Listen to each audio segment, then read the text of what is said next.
Claro que sí, compañeros, compañeras, claro que no nos han vencido y no nos vencerán, porque somos un movimiento colectivo poderoso, que además tenemos que cuidarnos mucho. Yo siempre digo lo mismo, tenemos que cuidarnos mucho, tenemos que cuidar mucho a nuestros pibes, porque este modelo no se puede llevar adelante sin represión. Este ajuste no se lleva adelante sin represión, y eso es lo que quieren y eso es lo que buscan. Y no vamos a caer en la trampa. Vamos a ser firmes, vamos a ser corajudos, pero vamos a estar serenos y vamos a tener temple para dar todas las batallas que hay, sin exponer a ningún compañero, sin exponer a ninguno de nuestros pibes, cuidándonos, porque tenemos que llegar fuertes y enteros cuando seamos gobierno nuevamente en el 2019. Una de las cosas más maravillosas que pasaron estos 12 años, y sin duda estas plazas son el producto de eso, es que perdimos el miedo. El miedo metido en la sociedad argentina fue una de las peores herencias de la dictadura militar. El terrorismo de Estado no terminó el 10 de diciembre del 1983. El miedo se metió en el ADN de los argentinos. El terrorismo de Estado, ese que se metió en cada casa, que se metió en la cocina, que se nos metió dentro del cuerpo, ese terror de que el Estado que te tenía que cuidar era el Estado que te secuestraba y te mataba, ese terror arbitrario, que no sabías por qué venían por vos, que no sabían si tenías que poder hablar o no poder hablar con un vecino, esa ruptura enorme de la trama social, donde a cada argentino nos metieron en el ADN que teníamos que tener terror del otro, que teníamos que tener miedo del otro y miedo de no sabíamos qué. Ese terror se extendió durante mucho tiempo y se transmitió de generación en generación. Y cuando pasó el miedo del terrorismo de Estado, vino el miedo y el terror de la hiperinflación, que también es un miedo poderoso y un terror poderoso, porque presenta también la idea de la inseguridad, de que no sabemos qué va a pasar mañana, de que no sabemos de qué vamos a vivir mañana, de que no sabemos si vamos a poder pagar el alquiler a fin de mes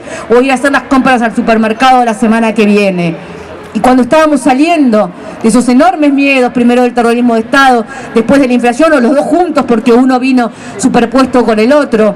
y teníamos durante el radicalismo miedo de que volvieran los militares, mientras ya teníamos instalada la hiperinflación, y entonces vino el menemismo con ese enorme disciplinador social que es el desempleo. Y muchos pibes vieron a sus viejos desempleados y crecieron con sus viejos desempleados durante la década del 90. Y el terror al desempleo también es un miedo que queda en el ADN junto con los otros miedos, y que lo que hace el miedo es meternos adentro de nuestras casas. Lo que hace el miedo, y eso es lo que busca la derecha con el miedo, es que no hablemos con el otro, que no nos encontremos, que creamos que lo que pasa nos pasa solamente a nosotros. Cada uno creía en los 90 que se quedaba sin laburo por culpa de él, porque no había sabido defenderlo, o porque era un ñoqui del Estado, o porque era ineficiente y entonces no funcionaba. Y cuando empezaron a meter ese miedo y cada uno no hablaba con el otro y no sabíamos que lo que pasaba le estaba pasando a todo el mundo, te metes adentro de tu casa y se rompe la estructura social y se rompe la trama social, y ahí es cuando reina la derecha y ahí es cuando gobierna la derecha. Por eso cuando la presidenta nos convoca al Frente Ciudadano, nos está convocando a eso, a salir a la calle, a apropiarnos del espacio público, porque somos ciudadanos en el espacio público, no somos ciudadanos adentro de casa, somos ciudadanos de la puerta para afuera, somos ciudadanos cuando nos encontramos con el otro, somos ciudadanos cuando somos sujetos de derecho, que peleamos y que defendemos no solo lo que me pasa a mí, sino lo que le pasa a todos. Somos ciudadanos cuando sabemos que no hay futuro posible si mi futuro no está enlazado con el futuro de las generaciones previas y de las que vienen, y con el futuro de todos los que están alrededor mío. Por eso yo creo que la convocatoria de la presidenta de la expresidenta, de nuestra presidenta, de la presidenta de nuestro corazón, la convocatoria de Cristina fue profundamente doctrinaria en sus conceptos. Cuando Cristina nos viene a decir: salgan a formar un frente ciudadano en nombre de la libertad, en esa sola palabra libertad está englobando la justicia y la igualdad. Porque si hay una revolución inconclusa, compañeros, compañeras, es la Revolución Francesa, porque estábamos en el medio de la Revolución Francesa y nos tiraron por la cabeza el capitalismo y no hubo manera de concretar los ideales de la Revolución Francesa. Y no somos libres, y no somos iguales, y no somos fraternales 300 años después en este mundo, porque uno solamente es libre cuando tiene la posibilidad de elegir libremente su vida y su futuro. Y vos no elegís tu vida y tu futuro si no tenés una cama donde dormir, un techo que te proteja, la posibilidad de educarte y un plato de comida caliente. No se sueña el sueño de una vida mejor si no es en una almohada limpia y en un plato de comida caliente. No se sueña el sueño de una vida mejor si no estoy segura que mi pibe va a poder ir a la escuela. No se sueña el sueño de una vida mejor si no sé que mi viejo va a poder tener jubilación y va a poder querer hacer con el resto de su vida lo que quiera. No hay libertad si no hay igualdad, y no hay igualdad si no hay fraternidad. Tenemos que seguir trabajando, compañeras, compañeros, para que esos ideales que construimos y que fueron realidad durante estos 12 años, que es el ABC para las generaciones que nos vienen. Creemos en un Estado que proteja a cada uno de los ciudadanos, un Estado donde cada uno reciba del Estado a partir de sus necesidades y de sus derechos y con una práctica de justicia, y que cada uno busque su felicidad de acuerdo a su vocación, a sus opciones, a su talento, a sus elecciones, a sus capacidades. Pero ¿qué me vienen a hablar de meritocracia si no tienen la menor idea lo que es nacer y no saber si a los 5 años podés ir a la escuela? ¿Qué me vienen a hablar de meritocracia si nacieron con la herencia acomodada? No son meritócratas, son ricos, nacieron en hogares donde tenían todo asegurado y a partir de ahí se fueron construyendo. ¿Qué me vienen a hablar de meritocracia si no tienen la menor idea lo que es tener que ir a la escuela con el estómago vacío? Y sí, hay compatriotas que van a la escuela a comer, sí, hay compatriotas que van a la escuela a comer. ¿Y cómo crees, si no, que se puede estudiar? ¿Cómo crees, si no, que nos podemos educar? Pero no es solamente eso, compañeras, compañeros, porque ahí es donde la derecha es más perversa. Porque hay un punto en donde la teoría del derrame de la derecha es que si ellos acumulan mucho, en algún momento esto va a derramar y algunas migajas de ese dinero nos va a caer al resto. Y a mí una de las cosas que me duele de esta Argentina desde el 9 de diciembre es que hablamos todo el tiempo de dinero. ¿Ustedes se dieron cuenta? Prendan la televisión, se habla todo el tiempo de dinero. Si hay, si no hay, si te lo ganaste, si no te lo ganaste, si se lo afanaron, si no se lo afanaron, si las tarifas, si el presupuesto, si la deuda. No se habla más de valores, no se habla más de solidaridad, no se habla más de sueños, no se habla más de proyectos, porque nosotros somos una comunidad de valores y ellos son una comunidad forjada alrededor del dinero, que lo que hace es destruir los valores. Yo les digo, compañeras, que lo que el kirchnerismo llevó adelante desde el Estado fue mucho más que una política de redistribución de riqueza. Fue una política de redistribución de sueños. Fue una política de redistribución de futuro. Y me parece que eso es lo que nos hace profundamente diferentes y que lo que nos hace tan fuertes y tan unidos y tan parte de una identidad colectiva. Yo que vivo en la ciudad de Buenos Aires, pero me imagino que no es tan diferente lo que pasa en la ciudad de Córdoba. No alcanza con que el pibe que nace en la Villa 31 tenga un plato de comida o tenga una cloaca, que también tiene que tener el plato de comida y también tiene que tener la cloaca, y en la ciudad de Buenos Aires, con 8 años del macrismo gobernando, ni tienen el plato de comida, ni tienen cloacas en la Villa 31, a 10 cuadras del Obelisco y en el medio de la ciudad más rica de la Argentina. Pero no alcanza, porque yo lo que quiero es que el pibe que nace en la Villa 31 pueda soñar lo mismo que el pibe que nace en Recoleta. La ciudad de Buenos Aires, y es el modelo de país de ellos, es una ciudad donde algunos nacen y las padres empiezan a ahorrar para que se vayan a Disney a los 15 años, y otros nacen y los padres los esconden a la noche para que no los maten las balaceras en las villas entre las bandas del narcotráfico.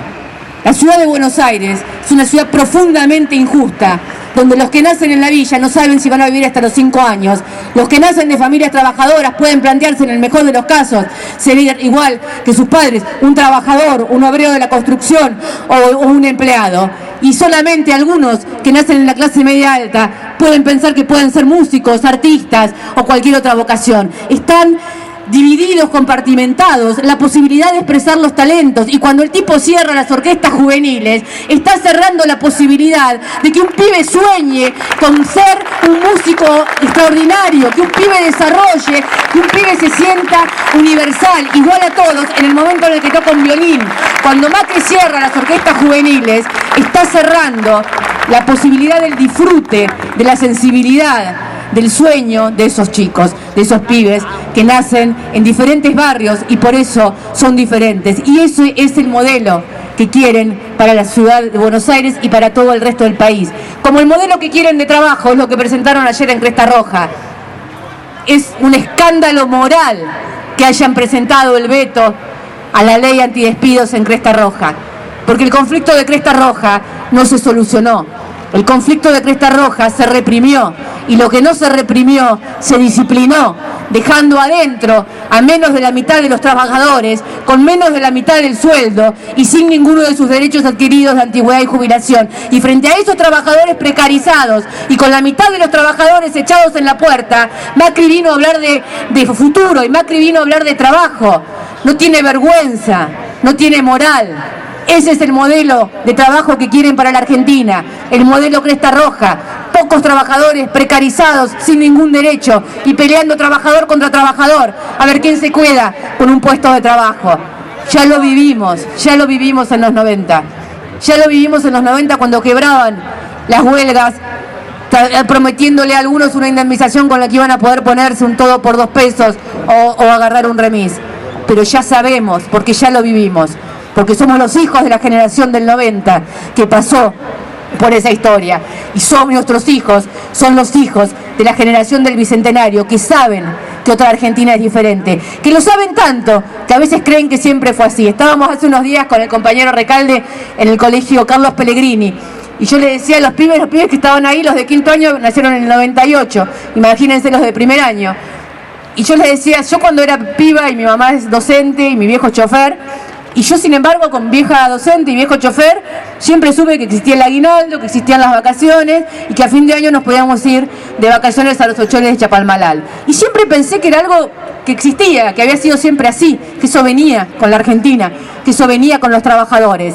Y recién más grande entendí que eso había sido el producto de muchísimos años de lucha, de sindicatos, de organizaciones, que esos derechos que yo daba como adquiridos eran el producto de compañeros muertos, de compañeros que sufrieron, de compañeros que celebraron victorias y que perdieron batallas, y de un Estado y un proyecto político que en el Estado los hizo carne, los hizo ley, y los hizo ley para siempre y para todas las generaciones. Los pibes que hoy entran al secundario saben que pueden elegir libremente su identidad sexual y creen que esto les fue dado porque siempre existió en la Argentina, y que pueden ser quienes sean y elegir a quien aman, y que esto es la normalidad. O saben que Videla murió en prisión y que este país hubo un genocidio y que nunca más va a volver a haber un genocidio porque hubo memoria, verdad y justicia, y creen que esto siempre fue así. No, compañeros, compañeras, nuestros pibes tienen que saber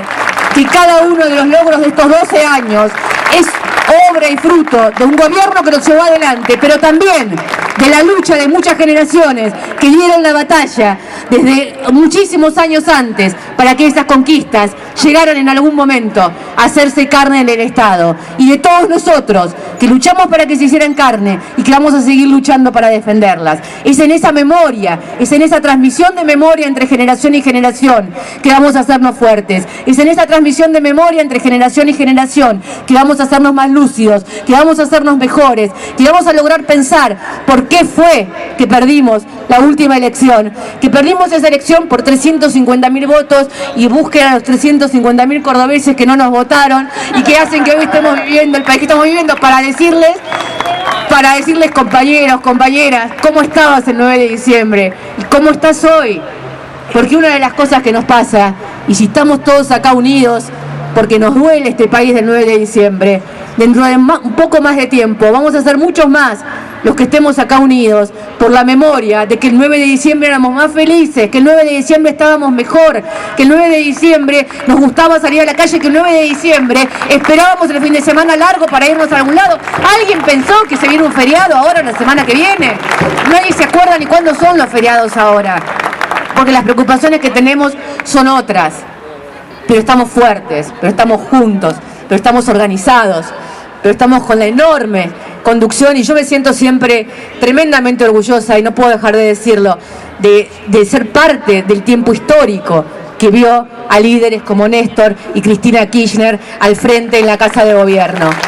La verdad es que saber que le puedo contar a mis hijos que yo estuve ahí en ese momento, el día que Cristina anunció la estatización de YPF, que estuvimos ahí el día que Mariano Recalde se hizo cargo de las aerolíneas, que estuvimos ahí el día en que dimos esa batalla histórica y mundial contra los fondos buitres,